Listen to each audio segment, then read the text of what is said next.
Hello everybody, it's Portal, and welcome to the second installment of my series DBDummies, where I will be going over the basics of Dead by Daylight for new players. Today, I'll be going over more intermediate tips to playing Survivor, like going over core mechanics, perks, different playstyles, which Survivor to start out with, and which perks to use and what they do. Some important things to know are the core mechanics when playing as a Survivor. When repairing a generator or healing someone, you will be faced with skill checks. Miss one and you will lose progress, and the killer will receive a loud noise notification of where you are. When running, survivors leave behind red scratch marks, which follow them around as they continue to run. Killers can see these scratch marks and track you down with them, so run carefully and make sure the killer isn't near. Every killer, with one exception, is faster than survivors, so in order to escape them, don't run in a straight line. Use your environment to your advantage. The main way to run away from the killer is with vaults and pallets. Vault points are seen all throughout the map. Survivors can slow vault by just tapping their vault button next to it whilst walking or standing still. This will be much slower than usual, but will make no noise. The next option is a fast vault. A fast vault happens when a survivor is running and vaults whilst they run. This will make a loud noise alerting the killer to your location, so only use this if the killer is already chasing you. If you are running on the side of the wall and then vault it, it comes out slower and is called a medium vault. If a survivor is running straight towards the vault spot, they get a fast vault coming out much faster. When a killer vaults, they vault much slower than survivors, so use these to your advantage. Also note that when you vault one spot 3 times in short succession, the vault will be blocked off for a time, so be careful when staying in one spot. Next up for chases are pallets.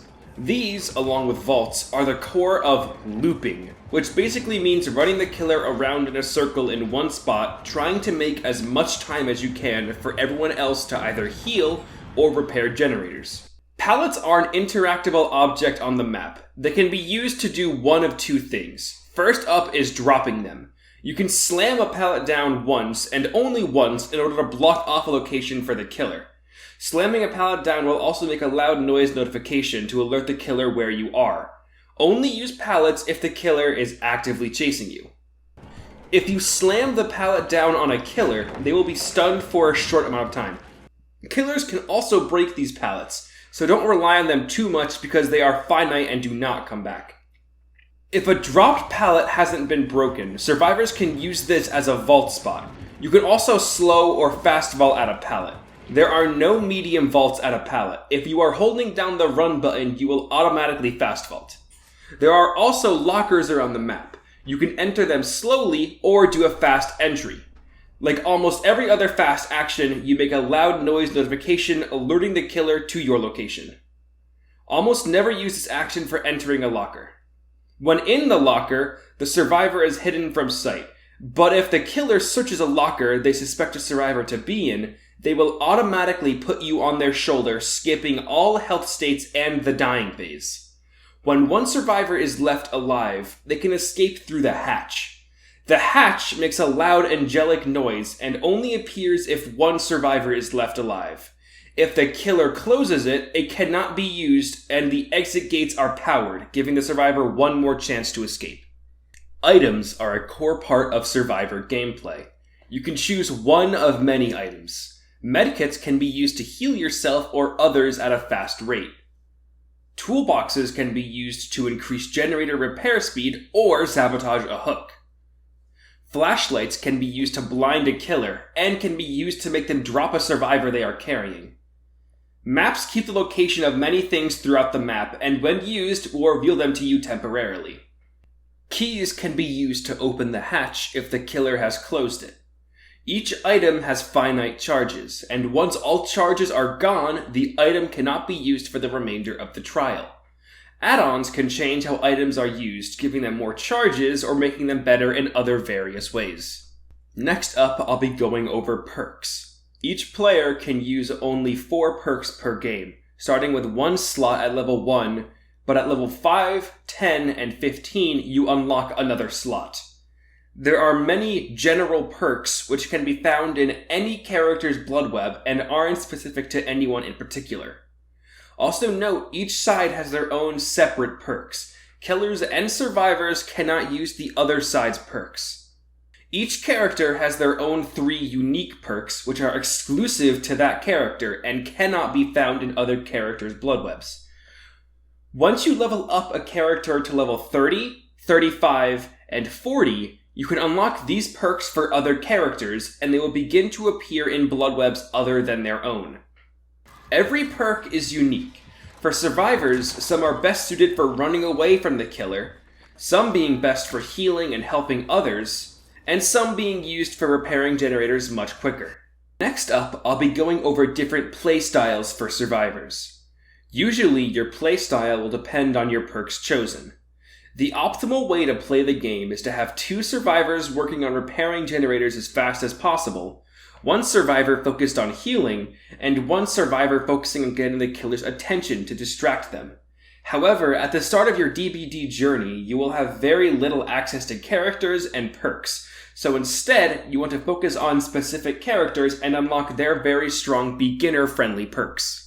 My personal favorite survivor to recommend to beginners who want to focus on the action of the game is Meg Thomas. She was one of the first 4 survivors released in the game.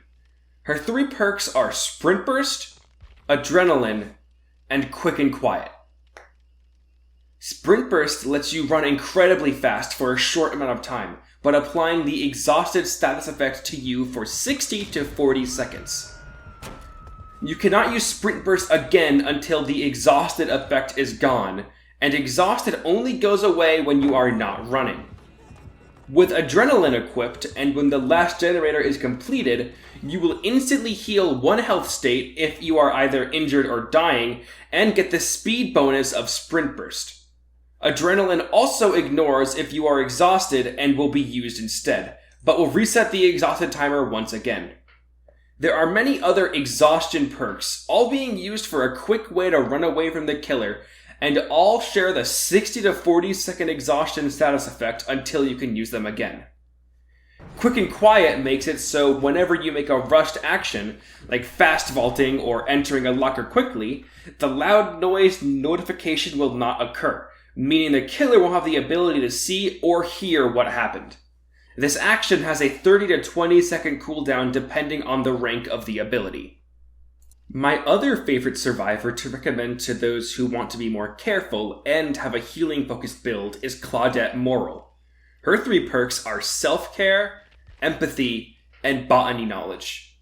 Self-Care lets a survivor heal themselves without the use of a medkit item at a slower rate than usual. Botany Knowledge increases all healing speeds and healing item efficiency, so you use less charges if you have a medkit.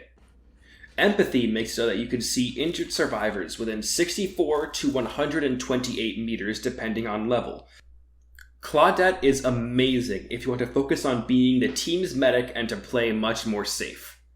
Obviously, those 2 are some of the better beginner-friendly characters, but feel free to play whoever you want to instead. And with that, I think I'll wrap it up today. Thanks so much for listening to my survivor tips, and hopefully I'll see you in my next video where I go over killer tips.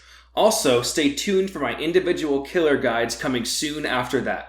Stay tuned for that, and don't forget to like, subscribe, and hit the bell to get notified for whenever I upload. Thanks so much for watching, and I'll see you in the next one. Bye everyone!